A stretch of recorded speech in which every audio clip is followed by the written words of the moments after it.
We have Deven Choksey as well as Kunal, both are joining us on the show. Very good afternoon to you, Deven, as well as Kunal. Thank you so much for joining us. And Deven, yes, it's a great market to be back to after this a long weekend or so, and it's a truncated week as well. While we've been resting, you have a lot of commentary coming in from the US markets, especially the exemptions coming in for some of the electronic products. Now today you have the fact that Trump is looking or mulling to give some sort of reprieve when you talk about auto tariffs as well. How should one digest all of these conflicting news flow at once? Yeah, good afternoon. Well, the crude, the commodity, and the currency, all these 3C's are working in favor of India at this point of time.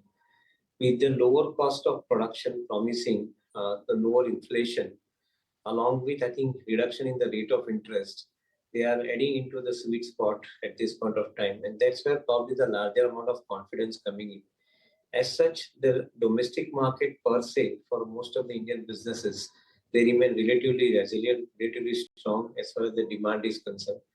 Government is continuously spending money on building the infrastructure across, I think, all the under the PLI schemes. I think they continue to power and empower the respective companies, industries therein. So then we believe that I think overall opportunity-wise, the Indian market remains, I think, really strong. Maybe I think whatever we saw in the previous times where the FIs have been sailors and that created a larger amount of pressure in the market, that seems to be out at this point of time, with the dollar currency remaining slightly favorable to India at this point of time.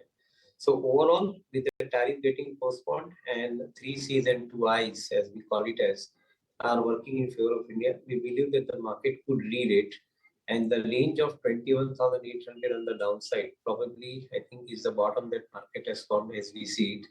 23,800 on the Nifty on the upside, I think, is distinctly possible. So given that possibility, the market should remain relatively strong going forward.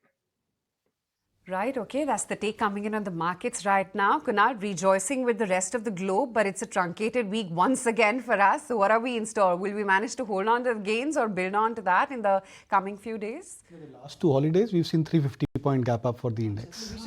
So we should... So let's not, I would believe, yeah, let's not jinx it. And I hope that this week and this long holiday is actually coming out as a boon for the markets. And I think the mood for the markets today is not just positive, of course, on the index front, but there are so many stocks and sectors which are making a very strong comeback. There is a very strong evidence of short covering across slew of sectors, and especially the ones which have been huge underperformers. I also like the fact that the FMCG stocks have taken a backseat today, because that indicates that the defensive tilt which was there in the market since the last 1 or 2 weeks, that's taking a bit of a rest, and the risk on appetite is coming back for the index. We should be looking out for at least 23,800 for the Nifty over the very near term, so which means that we are looking at a potential for the continuation of the up move what we've seen in the last couple of days. In fact, talking about which way or the levels that the market is going to clock from here, Morgan Stanley has actually cut its Sensex target for December end by 12% to 82,000 now. Why so? Varun is here with more details from that note. Well, they have cut their price target for Sensex December 2025, and the new price target by Morgan Stanley is 82,000 versus the 93,000 that they previously had. So that's a 12% cut from the previous target, but yes, they still see a 9% upside from previous close on Sensex. Now they say that the level suggests that the BSE Sensex would trade at a trailing PE multiple of 23 times. Now if you look at the 25 years average, that is 21 times. So it is at a premium, and the premium actually justifies that they are still confident on Indian markets. But yes, they are lowering their GDP estimate for 2026 by 40 bips to 6.1%, and also they expect a slower recovery in 2027, that is 6.3% versus the 6.5% they have estimated before. They expect the inflation to be at 4% till 2026. Now the biggest worry because of which they have cut the overall GDP estimates is the global slowdown, which would actually impact Indian growth as well. And also for 2026, the earnings estimate is down by 13%, and also this is driven by the global situation. In the base case, the target is 82,000, the bull case target is 91,000 for Sensex, and the bear case target is 63,000. For the base case, they assume that the bulk of the tariff news is out, and they are expecting a 50 basis point rate cut by RBI. They expect the Sensex earning to compound at around 16% annually through FY28. They expect that India's potential trade deal with the US may take time, but yes, it will happen, and this will help India gain the overall share in US trade. Also, they say in sectors, if you look, they are overweight on financials, on consumers, on cyclicals and industrials, and underweight on energy, materials, utilities and healthcare. And they also say that they are cutting back on preferences for small cap and mid cap over large caps. But yes, they have trimmed their target for Sensex, but yes, still they see a 9% upside on Sensex.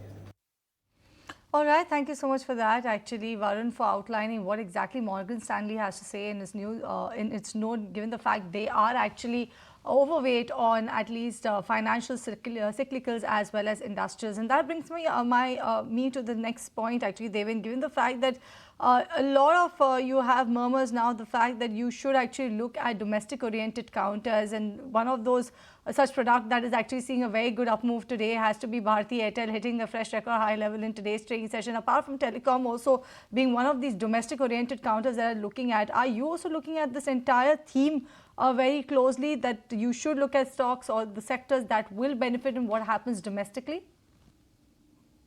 Yes, indeed. I think relatively, I think more stable sectors in telecom and the data broadband, as we want to call them as.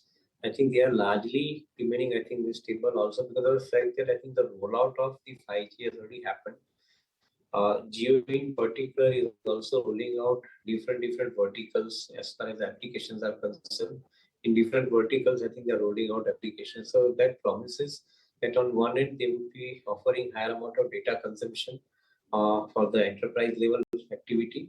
And on the other end, I think they would be generating higher amount of transaction-based income due to different vertical-based solutions that they are providing across 7 or 8 different verticals on the Jio platform.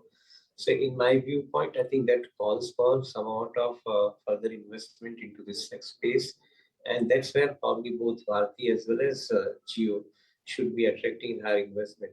Of course, Jio is not separately listed, but it is not ruled out either that I think this financial year, we should be seeing some news on this company getting separately listed and the allocation of fund coming into this space.